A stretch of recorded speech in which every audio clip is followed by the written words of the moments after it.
What are you doing? What am I doing? David, we have had this discussion. Don't think you're going to be doing this all summer. It's Saturday morning. It's like 9 o'clock. Exactly. You haven't graduated yet. I've seen your grades. But my grades are fine. I just need to... History? Your project? It's 50% of your final grade. You think you're just going to blow it off? Look, I told you it has to be on someone who worked in Florida during the 50s and 60s, and there's nobody I can talk to who's still around. I'll make something up. I won't fail.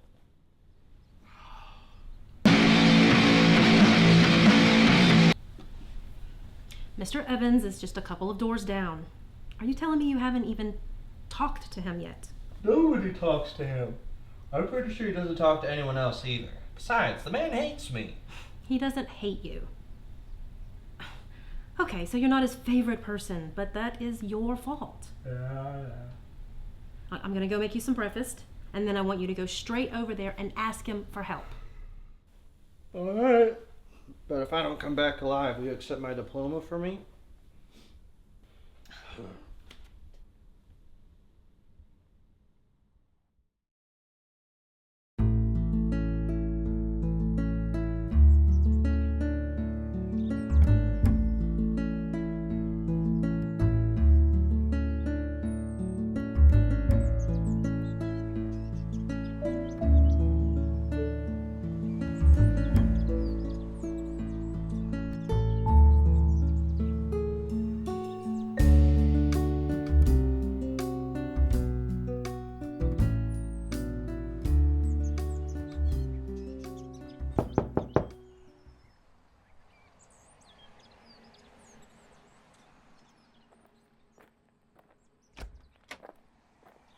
Oh, come back to finish tearing up my lawn with that dirt bike of yours? Or maybe you're on recon so you and your friends can toilet paper my property again. Look, it was Halloween. So what's in the backpack? Matches? Lighter fluid? What are you going to do, burn my house down now? Why are you here in broad daylight? I didn't know, but my mom said that you're a retired police officer. Trooper. She's a Florida state trooper, and I need to talk to someone about their job for a history project. Thought you'd be done with school by now. Didn't you get kicked out? I graduate in a couple weeks. Well, good for you. You have to face the real world now, huh? Good luck, hotshot. Oh, hold on a minute. I don't normally have sit-down conversations with criminals, but if it'll keep you out of trouble.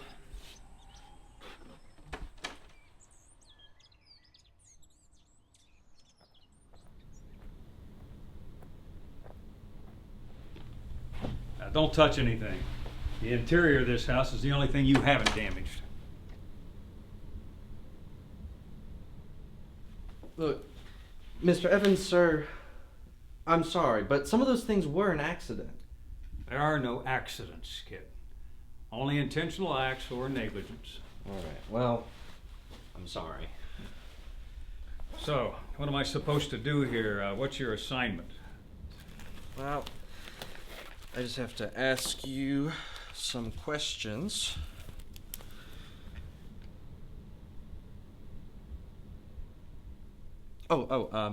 So when did you become a trooper, and how did it happen?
I never seen anything like him.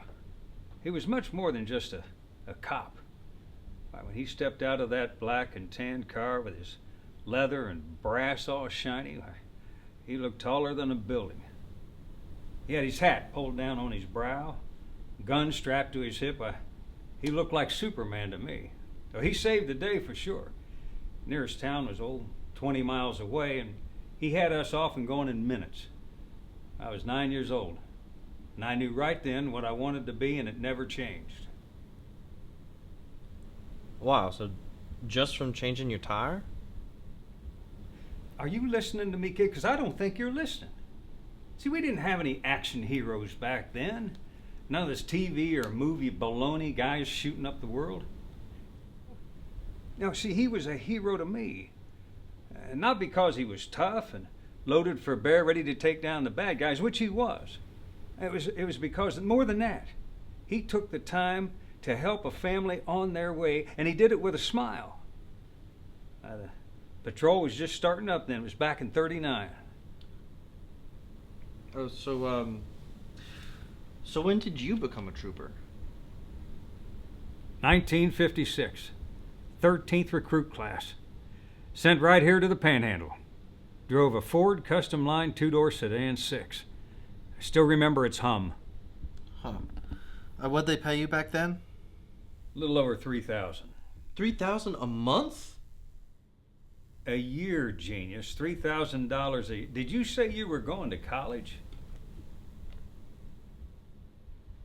It was really less than that, because we were working 12-hour days regular. It wasn't until '66 that we got a 40-hour work week with 2 days off. And what were you doing? I mean, what was your main job? You aren't listening, are you, kid? Look, the patrol has a motto: courtesy, service, protection. And that should explain it all. Yeah, but could you give me some examples? I kind of have to be detailed. Well, hold on a minute. Now, you stay planted right there. Don't touch any of my things. You think I'm old and slow? Try me.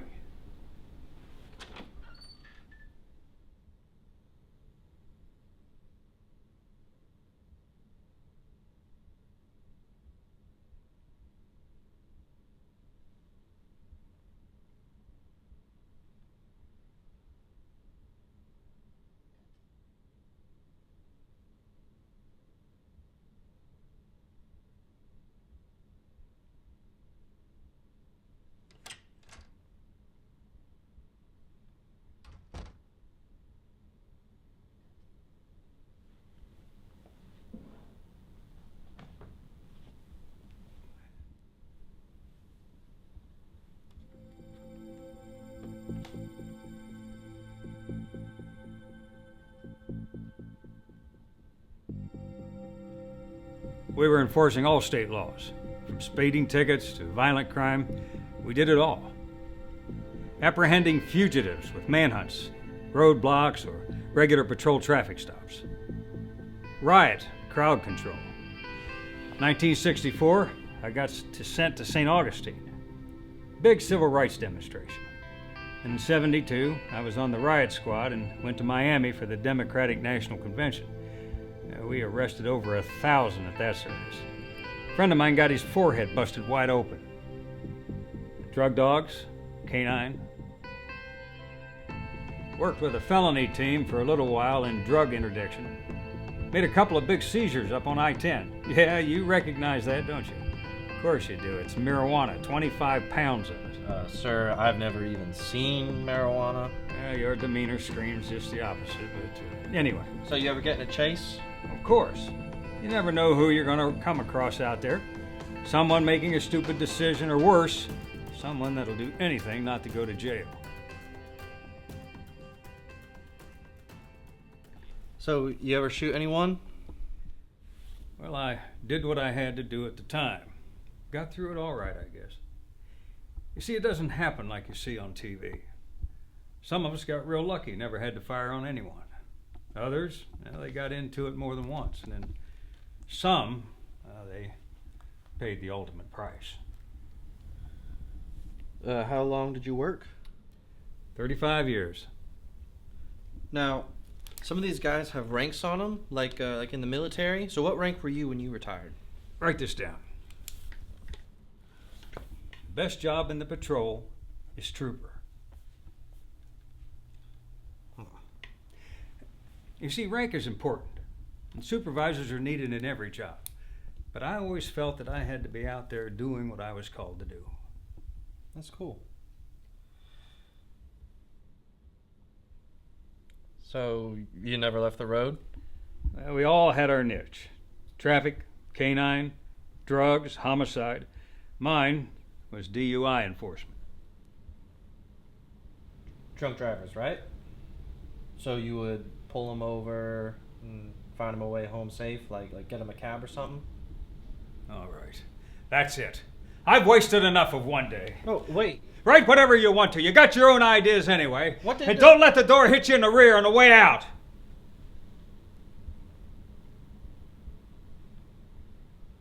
Mr. Evans, I'm sorry. I don't know what I said, but I didn't mean anything by it.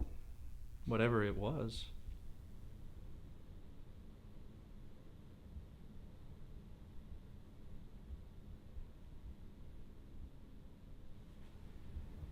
I've been on for a few years. I was working, of course. Marcy, his mother, was bringing him back from his grandmother's house. Then this punk kid soused higher than a kite, driving the wrong way on the interstate. Marcy pulled through, but our boy never had a chance. Marcy was never the same. Mr. Evans, I am really, really sorry for everything. The only ride a DUI driver got from me ever was to jail. When I lost Marcy a few years later, well, I went on permanent midnight shift. I made literally thousands of DUI arrests. And if I could still be working, I'd be doing the same thing now. I never knew. How could you know? It's not your business anyway. Well, I really appreciate you taking the time to help me. Say, kid, do you like boiled peanuts? Yeah, sure. Why don't you grab that thing and we'll go out back. There's a good breeze blowing.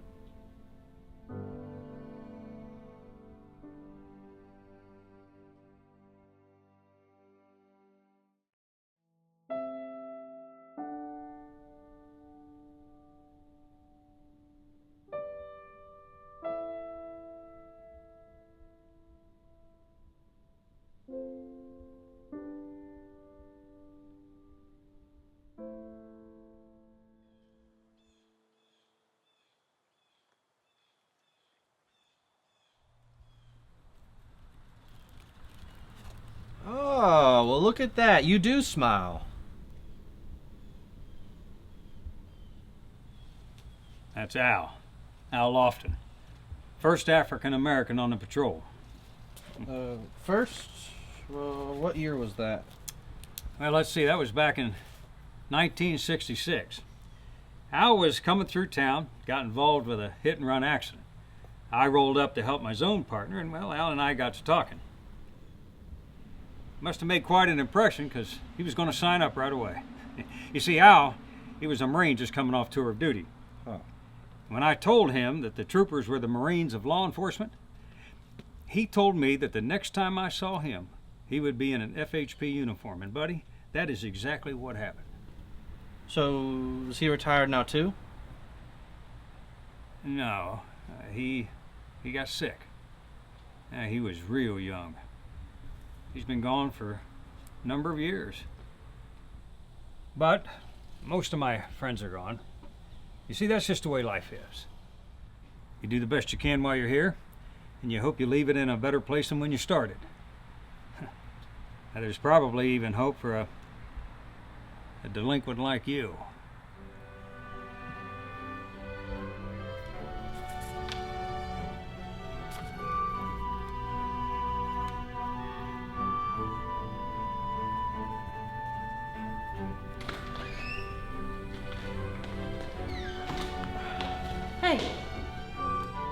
How'd it go?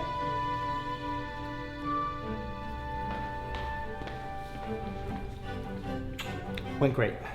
Thanks, Mom.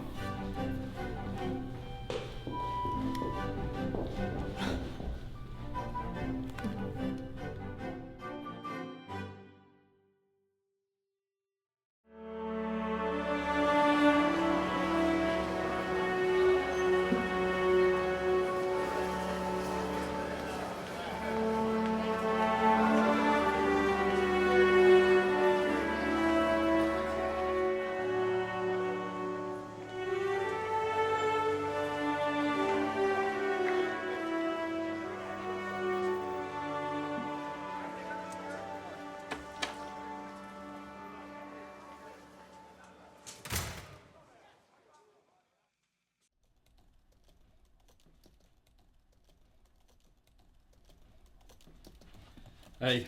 What's up?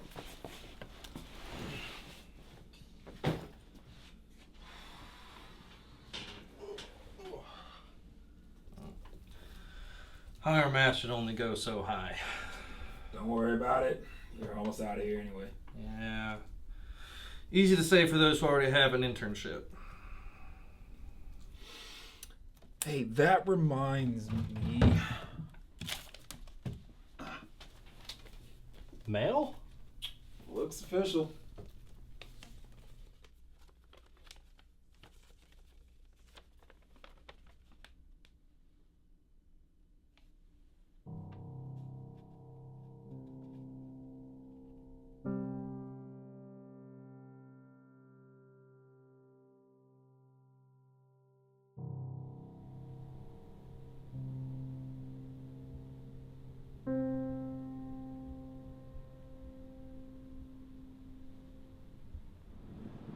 Hi, are you David? I'm very sorry. I appreciate the letter, but I'm not family. We know he didn't have any family. He listed you as an emergency contact. Emergency contact? Next of kin.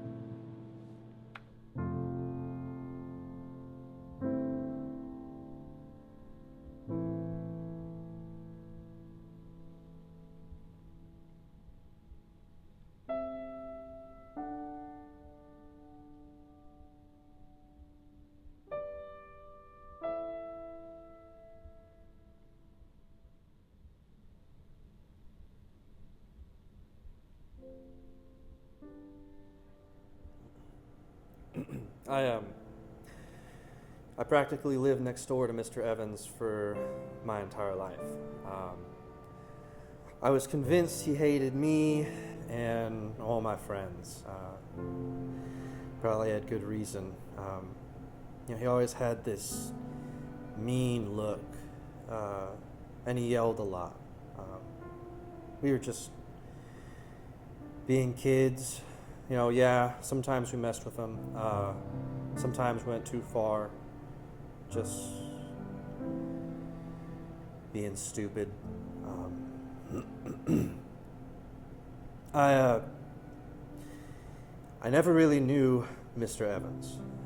I never took the time to until through coercion I was forced to talk to him.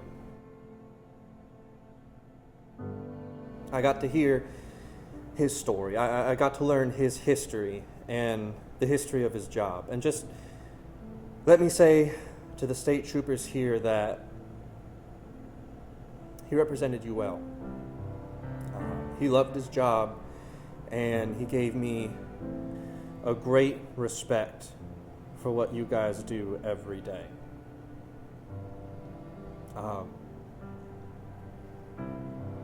I haven't really shared this before, but I was abandoned as a child before I could walk.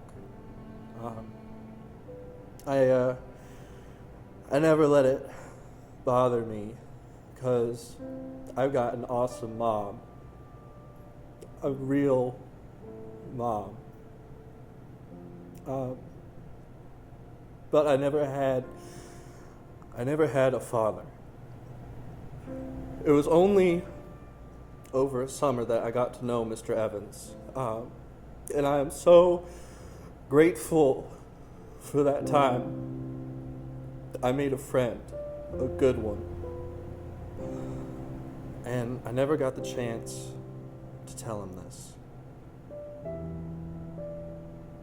He was the closest thing to a father that I ever had.